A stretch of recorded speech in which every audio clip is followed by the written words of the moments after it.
नमस्कार मित्रांनो, DH mind blog म्हणजेच मेमरी बाईटमध्ये तुमचं पुन्हा एकदा स्वागत आहे. आपण क्लाउड कॉम्प्युटिंगचे टॉपिक्स पाहत आहोत.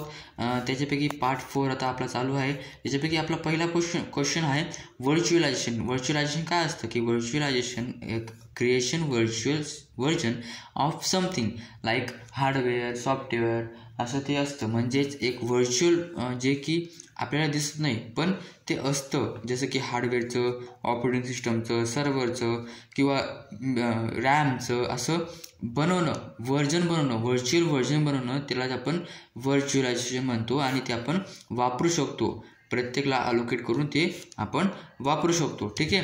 तर त्याच्यापैकी आपला जो टाईप आहे पहिला टाईप म्हणजे हार्डवेअर हा एक म्हणजे आपण हार्डवेअरचे सुद्धा व्हर्च्युअलायझेशन करू शकतो. की हार्डवेअर आहे समजा स्टोरेज आहे आणि तो स्टोरेज आपण व्हर्च्युअलाइज करू शकतो. म्हणजेच ह्या ऑपरेटिंग सिस्टमला तो आपण देऊ शकतो. म्हणजे एकाच याच्यावरनं आपण दोन्हींना तो देऊ शकतो. तसं ऑपरेटिंग सिस्टम पण करू शकतो. ऑपरेटिंग सिस्टम पण आपण दोन वेगवेगळे ऑपरेटिंग सिस्टम वेगवेगळ्यांना देऊ शकतो. लगेच सर्व्हरचं पण सेम असतं. स्टोरेजचं नेटवर्क आपण व्हर्च्युअलाइज करू शकतो आणि डेटा व्हर्च्युअलाइज करू शकतो.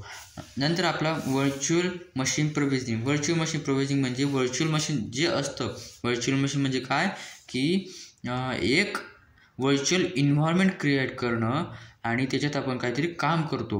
आणि ते व्हर्च्युअल इन्व्हायरमेंट कुठं क्रिएट होतं, एक मेन होस्ट सिस्टम आहे ते व्हर्च्युअल इन्व्हायरमेंट क्रिएट होतं. आणि मेन होस्ट सिस्टमला जे आपण रिसोर्सेस दिले होते, समजा hardware, storage, RAM, data, network असं काही दिलं होतं याला यूज करायला. त्याच्यापैकी आता काही काय करतं हे तिथून अर्थ घेतं, इथून म्हणजे आपण अलोकेट करून देत असतो. नंतर व्हर्च्युअल मशीन प्रोव्हिजनिंग काय असतं की ही प्रोसेस आपण कशी करायची ते इथं दिलेलं आहे. की आपल्याला process of creating and configuring म्हणजे जे आपण बनवतोय, आता हे जे बनवतोय ते कसं बनवायचं आपण ते पाहू.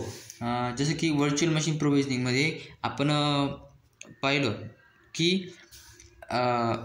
हे कसं क्रिएट करायचं की पहिले आपल्याला हार्डवेअर रिक्वायरमेंट म्हणजे आपल्या जे कम्प्युटर आहे, जे होस्ट मशीन आहे, त्याचे आपल्याला हार्डवेअर रिक्वायरमेंट पहिले बघावं लागतील. नंतर एक हायपरविजर चूज करावं लागेल, जसं की ओरॅकल. नंतर क्रिएट VM, मग त्याला सेटअप करू, नंतर कन्फिगर करू.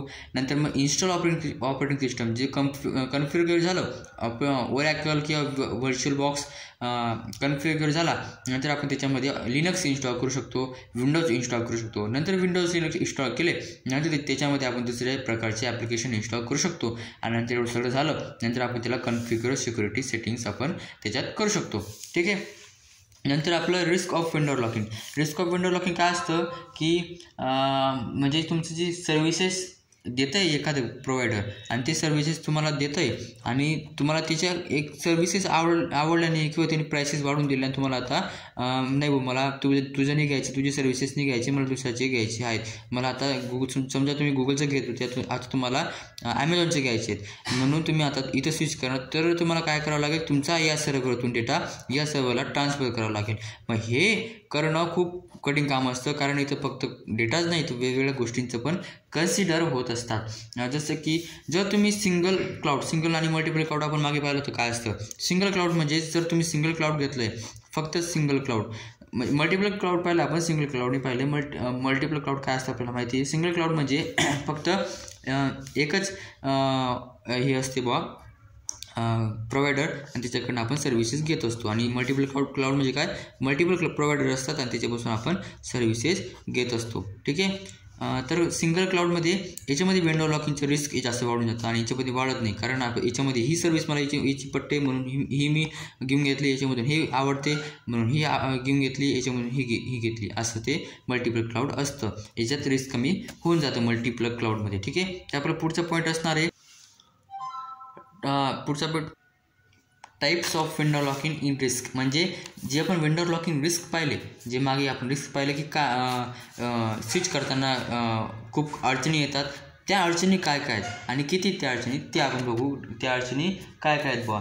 मग बघा त्याच्यापैकी आपल्याला पहिला दिला आहे की प्रायव्हेट टेक्नॉलॉजी म्हणजे तुम्ही जे प्रोव्हायडर वापरत होते त्या प्रोव्हायडरची जी टेक्नॉलॉजी ती यूज करत होते ते टेक्नॉलॉजी दुसऱ्या तुम्हाला प्रोव्हायडरमध्ये मिळणार नाही, हे सुद्धा एक कारण असू शकतं, म्हणून तुम्ही करणार नाही, हे एक रिस्क आहे. नंतर की डेटा पोर्टेबिलिटी इश्यूज म्हणजेच तुम्ही डेटा ट्रान्सफर करताय आणि तो इथं वेगळ्या फॉर्मॅटमध्ये होता आणि तो वेगळ्या फॉर्मॅटमध्ये या क्लाउडमध्ये वेगळ्या फॉर्मॅटमध्ये होता, तो इथून इथं ट्रान्सफर करणं हे खूप कठीण काम होऊन जातं. नंतर कॉन्ट्रॅक्च्युअल म्हणजे तुम्ही त्याच्यासोबत कॉन्ट्रॅक्ट केलेले असतात त्या क्लाउडसोबत, म्हणून तुम्हाला 1 वर्षासाठी किंवा 5 वर्षासाठी तुम्ही असे कॉन्ट्रॅक्ट केलेले असतात, म्हणून तुम्हाला स्विच करता येत नाही. नंतर कस्टम इंटिग्रेशन म्हणजेच तुम्ही जे ॲप्लिकेशन इथं पोर्ट केलं होतं, आपण पोर्टिंग ॲप्लिकेशन पाहिलं काय असतं, तुम्ही जे ॲप्लिकेशन इथं पोर्ट केलं होतं ते पोर्टिंग ॲप्लिकेशन तुम्हाला इथं पोर्ट करताना तुम्हाला त्याच्यात काही चेंजेस केले, तुम्ही फॉर्मॅट चेंज केला, काहीतरी पॅकेजेस चेंज केले आणि ते आता इथं रन होत होतं, पण तुम्हाला ते इथं ते स्विच करायचं आहे तुम्हाला. मग तुम्हाला आता काय करावं लागेल, तुम्हाला ते परत ॲप्लिकेशन परत ते पॅकेज करावं लागेल, परत ती प्रोसेस करावं लागेल. नंतर तुमचं असतं की ट्रेनिंग अँड स्किल्स, की तुमचं जी स्टाफ होती, जी तुमचं जी एम्प्लॉई होते ते एम्प्लॉई हे क्लाउड यूज करायचे, इथं त्यांचे जे टूल्स यूज करायचे ते आता ते चांगलं मॅनेज करत होते, त्यांना चांगलंच कळलं होतं. पण आता काय होईल बुवा आता की स्विच केल्यानंतर त्यांना याचे स्किल याचे टूल्स त्यांना शिकावं लागेल, म्हणजे त्यांना ट्रेनिंग द्यावं लागेल, नवीन त्यांना स्किल शिकावं लागतील. सपोर्ट अँड मेंटेनन्स हे तुम्हाला जे सपोर्ट देत होतं ते सपोर्ट देऊ शकणार नाही, कोणते सर्व्हिसेस देऊ शकणार नाही. इकोसिस्टम तसंच वेगवेगळे प्रकारचे असतात. इकोसिस्टम डिपेंडन्सी, कॉस्ट, तुम्हाला कॉस्ट स्विचिंग म्हणजे जास्त लागेल बा. नंतर रेग्युलेटरी, नंतर परफॉर्मन्स तुम्हाला बघायला त्याचा फरक मिळू शकतो. असे ते टाईप्स आहेत, त्याच्यापैकी आपल्याला 5 लिहायचे आहेत, 5 किंवा 6 लिहून घ्यायचे. नंतर एक्सप्लेन आस म्हणजे infrastructure as a service, provide infrastructure and storage म्हणजे जे की आपल्याला इन्फ्रास्ट्रक्चर प्रोव्हाइड करत असतं की जसं की स्टोरेज, रॅम, CPU असे ते आपल्याला स्टोरेज प्रोव्हाइड करत असतं क्लाउड.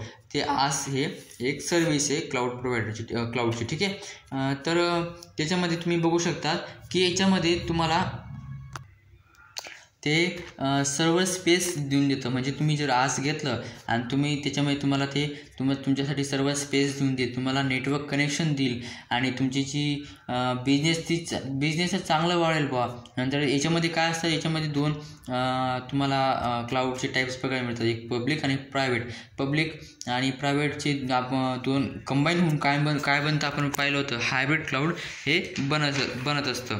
नंतर आज जे ते बेसिक लेअर आहे आणि त्याचे काही आपण बेनिफिट्स पाहू शकतो की स्केलेबल आहे, जसे आपली डिमांड आली तसे आपण त्याला स्केल करू शकतो. पुलिंग रिसोर्सेस म्हणजे मल्टिपल युजर्स शेअर्स सेम इन्फ्रास्ट्रक्चरवर ते काम करू शकतात.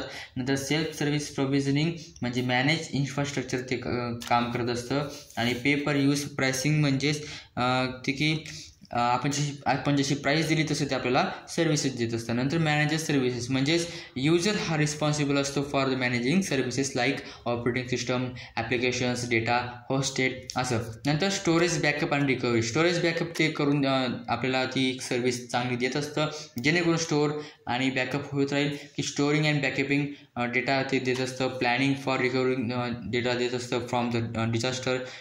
हे असे काही पॉईंट्स किंवा बेनिफिट्स आपण म्हणू शकतो आजचे. आणि जर तुम्हाला असे माझे हे पाहिजे असतील तर माझ्या चॅनलला सबस्क्राईब करा आणि शेअर करा तुमच्या मित्रांना आणि लाईक करा आणि कमेंटमध्ये मला सांगा, फीडबॅक द्या मला की मी अजून काय तुम्हाला नवीन शिकू शकतो. आणि माझा 50चा टार्गेट आहे, जेणेकरून मी लाईव्ह येऊ शकेल आणि लाईव्ह तुम्हाला माझे प्रोग्राम बिल्डिंग किंवा प्रोजेक्ट बिल्डिंग तुम्हाला दाखवू शकेल. इथं आपण थांबू, पुढच्या भागात आपण वेगळा टॉपिक घेऊ. धन्यवाद.